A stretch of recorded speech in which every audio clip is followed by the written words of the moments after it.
मैं अपने गांव में रहता था।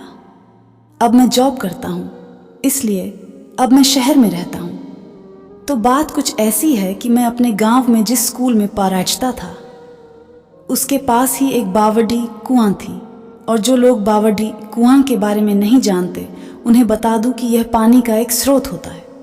ये बावड़ी कुआं बहुत पुरानी है और इसमें का जो पानी है उसका इस्तेमाल कोई नहीं करता है। इस बावड़ी कुआं के आसपास कई सारी झाड़ियां आदि उग चुकी है। इस बावड़ी कुआं के चारों ओर सीढ़ियां हैं और उन पर काई जमी हुई है। इस बावड़ी कुआं के आसपास कोई नहीं जाता और जाना तो दूर कोई इस बावड़ी कुआं वाले रास्ते का इस्तेमाल भी नहीं करता है। ऐसा भी नहीं है कि कोई बिल्कुल भी इस्तेमाल नहीं करता। कुछ लोग जाते हैं इस रास्ते से, पर केवल दिन में, और वो भी केवल 2 या 3 लोगों के साथ में।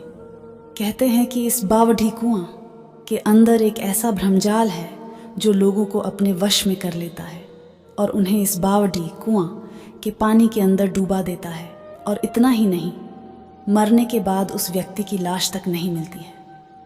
कुछ दूसरे लोगों का मानना है कि इस बावड़ी कुआं में एक खजाना छिपा हुआ है और जो कोई भी उसे लेने जाता है वह रहस्यमयी तरीकों से गायब हो जाता है।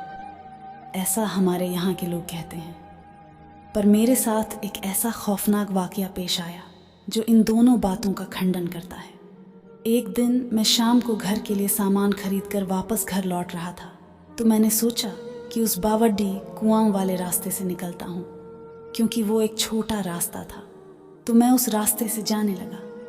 उस समय शाम हो चुकी थी और केवल थोड़ा थोड़ा उजाला था। मैं अब उस बावड़ी कुआं के किनारे से निकल रहा था कि तभी मैंने देखा कि एक आदमी उस बावड़ी कुआं की एक सीढ़ी पर खड्डा बावड़ी कुआं के पानी की ओर देख रहा था। मैं भी चलते चलते उसे ही देख रहा था कि तभी वो मेरी ओर देखने लगा और हंसने लगा। मैं यह देखकर चौंक गया कि यह आदमी उस जगह क्या कर रहा है।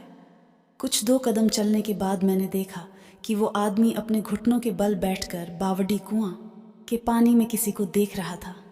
तभी बावड़ी कुआं के अंदर कुछ हलचल हुई और बावड़ी कुआं से एक भयानक सा दिखने वाला आदमी, जिसके शरीर पर मांस तक नहीं था, केवल हड्डियां थीं, उस आदमी को खींचकर पानी के अंदर ले गया। ये देखकर मैं काफ़ी डर गया और 1 सेकंड के लिए मैंने उस आदमी को बचाने के बारे में भी सोचा, पर दूसरे ही सेकंड में उस जगह से तेजी से भाग गया। मुझे उस आदमी के डूबने से ज़्यादा इस बात से डर लग रहा था कि वो खूंखार आदमी कौन था जो उस बावड़ी के पानी से निकलकर उस आदमी को अंदर खींच ले गया था। जब मैं घर पहुंचा तो मैंने सभी को उस घटना के बारे में बताया। उन्होंने सबसे पहले तो मुझे खूब डांटा और कहा कि किसने तुझे उस रास्ते से आने को कहा था। अरे, वो एक प्रेत है और वो लोगों को भ्रम में डालता है और बावड़ी कुआं के अंदर आने के बाद उनको अंदर पानी में ले जाता है और फिर उस आदमी का कभी पता नहीं चलता। आज तो तू उस रास्ते से आ गया, पर आज के बाद भूलकर भी उस रास्ते पर मत चले जाना। उस समय मुझे समझ आया कि वो सब उस प्रेत का धोखा था।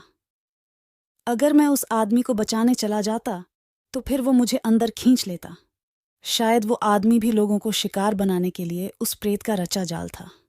सच में मैं तो वहां से भाग गया था, पर अगर मेरी जगह कोई और होता और वो उस आदमी को बचाने जाता तो सच में वो आदमी तो मारा जाता। मेरा तो आपको सुझाव है कि कभी भी किसी खाली पेडीढ़ी बावड़ी कुआं या वीरान पेडीढ़े कुएं की ओर नहीं जाना चाहिए, क्योंकि हमें नहीं पता कि वहाँ कौन सी मुसीबत हमारा इंतज़ार कर रही होती है। ऐसे ही और वीडियो देखने के लिए चैनल को सब्सक्राइब करें।